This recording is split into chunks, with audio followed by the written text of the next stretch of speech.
নগাঁও কচুৱা লুটুমাৰীত ভয়ংকৰ অগ্নিকাণ্ডত 5খন দোকান সহ প্ৰায় 20 লাখ টকাৰ সা-সম্পত্তি ভস্মীভূত হয় বুলি জানিব পৰা গৈছে।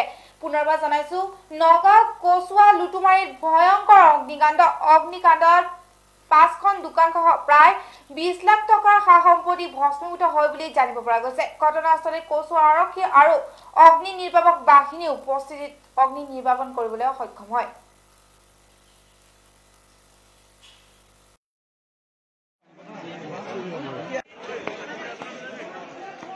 নগাঁও কচুৱা লুটুমাৰীত ভয়ংকৰ অগ্নিকাণ্ড 5খন দোকান সম্পূৰ্ণৰূপে ভস্মীভূত প্ৰায় 20 লাখ টকাৰ সা-সম্পত্তি যায়। এই অগ্নিকাণ্ডটোত ঘটনা সংঘটিত হোৱাৰ কাৰণ বৰ্তমানলৈকে জানিব পৰা হোৱা নাই। কচুৱা আৰক্ষী আৰু অগ্নি নিৰ্বাপক বাহিনী আৰু স্থানীয় ৰাইজৰ চেষ্টাত জুই নিয়ন্ত্ৰণ কৰে।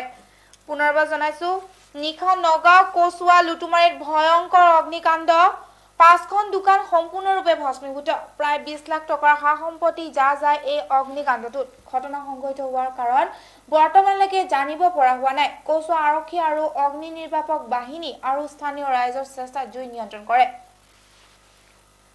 মই মানে 9টাত আপোনাৰ কচুৱাৰ পৰা আহিলোঁ, আহি পেলাই দোকানত বহি টেবলেট কাটি আছোঁ।